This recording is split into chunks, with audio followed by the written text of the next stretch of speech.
Wouldn't it be interesting if Apple designed and shaped the way that urban farming now works? Well, I had this idea that when Apple makes good phones and stuff, and is basically a technology company, then it could make good farms. The idea behind this is that like most of the people that have Apple, I think, live in big cities. And it's tricky to supply big cities with the appropriate amount of food. So with this rise of urban farming and stuff, I thought that it would be a good idea if Apple went into this space and, did its thing as it did with computers and phones and revolutionized this whole industry.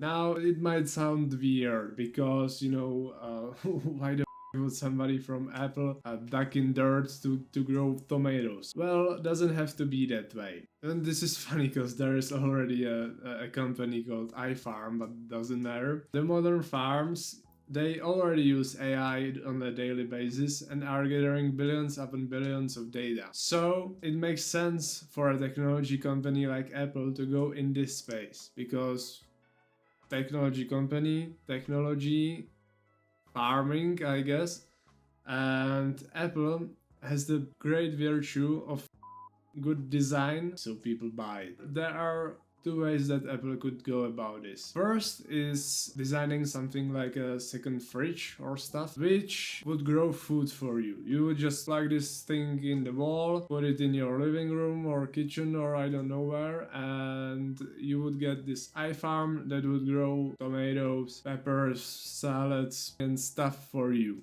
in your own home. So you would get basically a consistent supply of food. The second way is to do local farms. By the way, both of these ways already exist, but the second way is to do local farms with a subscription based model. So you would go on your iPhone and say, oh, I want this plan because it has like 4 kilo of vegetables for 1 week and I want 4 kilo of vegetables for 1 week. So you would just subscribe to whichever plan you want based on your taste and based on your needs, and if you are like a 10-person family or stuff, or if you live like only by yourself, you would choose the right plan for you and the local farm would grow it and deliver it to you on a daily basis, weekly basis. You get the point. But nothing is that simple. If Apple wanted to do this, then there are some problems or some challenges, I guess, as with everything in business or in life in general.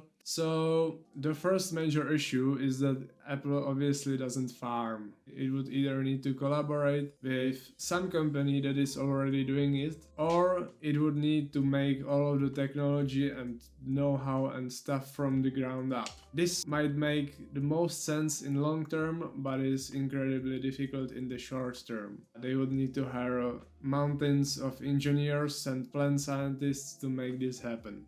Then, if they would want to go with the local farm way of growing crops, it will need to choose one or two cities, maybe New York or I don't know, Miami or something, that they would test this whole subscription based model in, and they would need to do a thorough demographic analysis of the one city or the multiple cities and rent or buy a load of locations for the actual farms. It would require unchristian amounts of money and time investment upfront, even to make it happen, to test it. So it would be easier to go with the second option, which is to actually just manufacture some small mini farm and sell this to the families. But then, especially in bigger cities, people don't have really that much spare space to house a mini farm in their home. So like from the customer standpoint, if you wanted this to make up for your whole vegetables and fruit supply, then it would make more sense to do the local farms and with great capacity. But they could also do theoretically farms that would be capable of supplying one whole family with their vegetables and fruits, but then the technology is not that far that it would need to be bigger than a fridge,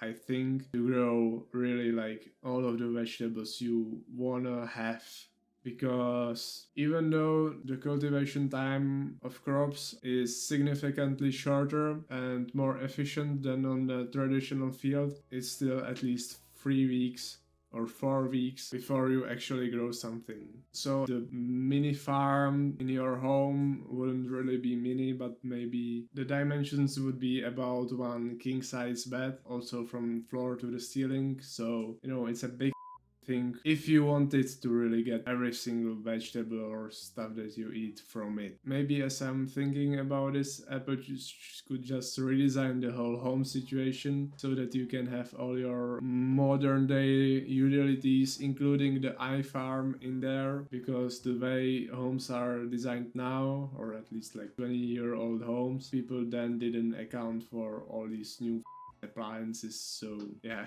But in the end, all of these roadblocks eventually boil down only to hard work needed and financial resources. And if there is one company that could supply both, it's Apple, because it's almost crazy what amount of cash is Apple sitting on. I've read some statistics or stuff, and in the year 2019, Apple was sitting on maybe $100 billion of cash. And they have lots of employees and I guess experience with manufacturing or at least designing things. So I don't know why I'm always rocking on this chair, but it's comfortable, so you gotta get used to it. And then, if Apple succeeded in the high-tech farming industry, it would mean the possibility for an extremely consistent and sustainable food supply, either in every city or even in every home, depending on if they choose to do local farming or like the devices. And with this, Apple would elevate its legacy and I guess exceed everybody's expectations about the company. So, as Steve Jobs would say, think different.